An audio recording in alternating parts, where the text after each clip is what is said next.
Welcome. In this video, we're going to be continuing to break down Daniel chapter 11, verse 31. It reads, quote, "Forces sent by him shall occupy and profane the temple and fortress." Now, we analyzed this first part of the verse in the previous video. It's referring to when Antiochus IV constructed a military outpost known as the Acra near the temple. Now, in this video, we're going to be breaking down the second part of this verse, which reads, quote, "They shall abolish the regular burnt offering and set up the abomination that makes desolate," end quote. Now, this is referring to a monumental event in Jewish history known as the Abomination of Desolation, which occurred in 167 BC. This event is so important that Jesus himself will refer to it in his preaching. So it is really crucial that we understand the history of this event. Now, in order to do so, we first need to understand the layout of the Jerusalem temple. So here it is before us. Now, obviously we have the temple itself. And just before the temple, we have something known as the brazen sea, which the priests use to ceremonially cleanse themselves. And importantly, for our purposes, we have the altar of burnt offering. And this is where priests offer up animal sacrifices. Now, in verse 31, we're told that Antiochus IV is going to abolish the regular burnt offerings. This means that priests are no longer allowed to sacrifice at this altar. The verse then continues saying that Antiochus will set up an abomination that makes desolate. Now, this is referring to some sort of pagan altar which Antiochus places on top of the altar of burnt offering, and upon which unclean animals such as pigs are sacrificed. Therefore, the abomination of desolation refers to this pagan altar on top of the altar of burnt offering, which prevents legitimate sacrifices being made. Now, what sources do we actually have that this occurred? Well, let's begin by breaking down our Jewish sources, which are 1 Maccabees chapter 1, 2 Maccabees chapter 6, and Josephus. So these are our Jewish sources. We also have Diodorus and Tacitus. These are our pagan sources, and we'll also be analyzing Jerome, which is a very late source, but one that we should explore as well. I've also laid out these sources in chronological order, so our Jewish sources are our earliest. Okay, let's begin by analyzing each of these sources, starting with our earliest and therefore most reliable 1 Maccabees chapter 1. It begins with Antiochus IV declaring an order to his entire kingdom. In verse 41 we read, quote, "Then the king wrote to his whole kingdom that all should be one people, and that all should give up their particular customs. All the Gentiles accepted the command of the king. Many even from Israel gladly adopted his religion. They sacrificed to idols and profaned the Sabbath. And the king sent letters by messengers to Jerusalem and the towns of Judah. He directed them to follow customs strange to the land.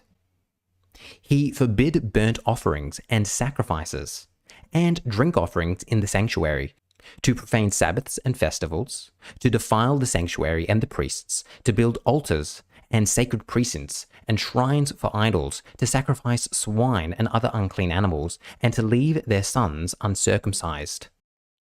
Now, on the 15th day of Kislev, in the 145th year, which is December 167 BC, they erected a desolating sacrilege on the altar of burnt offering," end quote.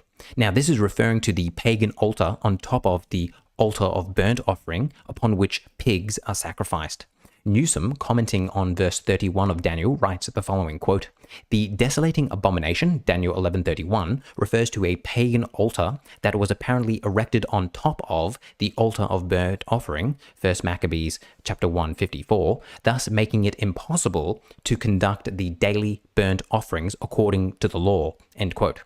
Let's now move on to our next source, which is written a little bit later, which is 2 Maccabees chapter 6.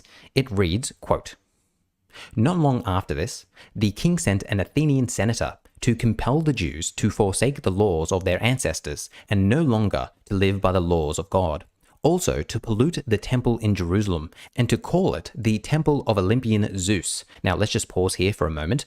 Notice this added element in this account, and that is that Antiochus renames the Jerusalem temple after the pagan god Zeus. We continue to read, quote, Harsh and utterly grievous was the onslaught of evil, for the temple was filled with debauchery and reveling by the Gentiles, who dallied with prostitutes and had intercourse with women within the sacred precincts, and besides brought in things for sacrifice that were unfit. The altar was covered with abominable offerings that were forbidden by the laws. People could neither keep the Sabbath, nor observe the festivals of their ancestors, nor so much as confess themselves to be Jews." End quote. We now come to our final Jewish source, which is Josephus, who writes in Jewish War, Book 1, Chapter 1, quote, "Antiochus compelled the Jews to dissolve the laws of their country and to keep their infants uncircumcised, and to sacrifice swines upon the altar, against which they all opposed themselves, and the most approved among them were put to death." Josephus then describes this event again in Book 12, Chapter 5, quote, "And when the king had built an altar upon God's altar, he slew swine upon it, and so offered a sacrifice neither according to the law, nor the Jewish religious worship in that country. He also compelled them to forsake the worship which they paid their own God, and adore those whom he took to be gods, and made them build temples and raise idol altars in every city and village, and offer swine upon them every day." End quote. We now come to a really interesting pagan source, and that is Diodorus.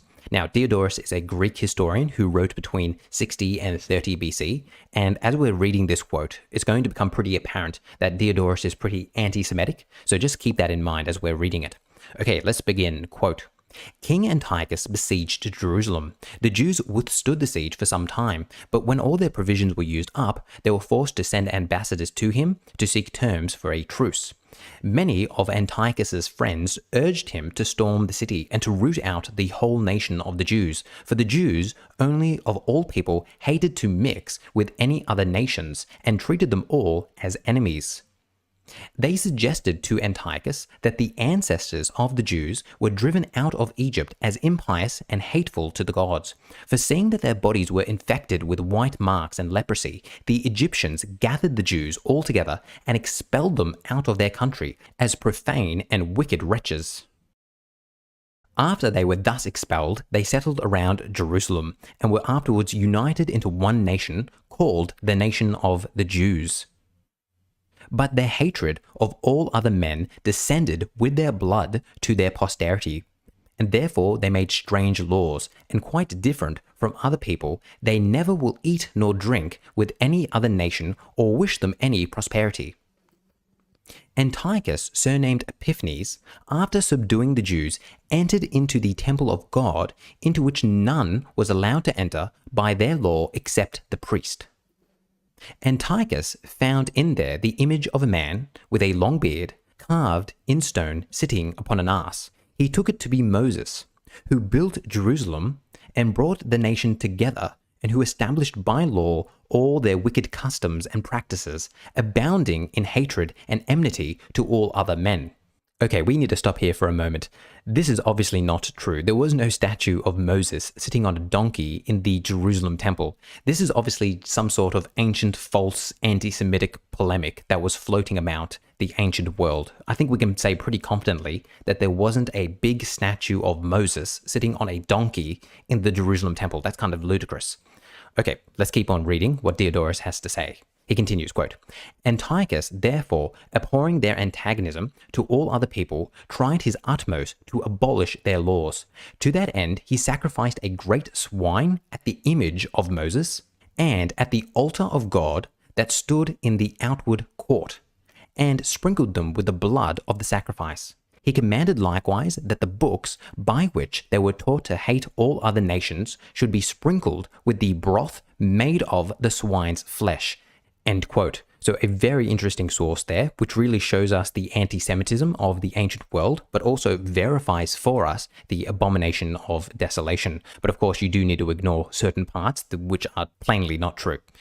We now move on to our next pagan source, Tacitus, which is really quite short. It simply reads, quote, "King Antiochus endeavored to abolish Jewish superstition and to introduce Greek civilization. The war with the Parthians, however, prevented his improving this basest of peoples, for it was exactly at that time that Archas had revolted." End quote. So obviously we're not given a lot of detail here. Nevertheless, it's another source confirming that Antiochus did disrupt the Jewish practice at the time. Also take note of this anti-Semitism, which seems to be everywhere in the ancient world. Here Tacitus is referring to the Jews as the basest of peoples.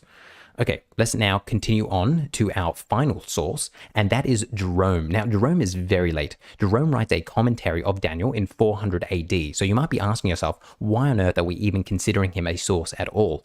But the reason why I want to discuss Jerome is because he presents an alternative explanation of what the Abomination of Desolation was, and one that you still hear to this day.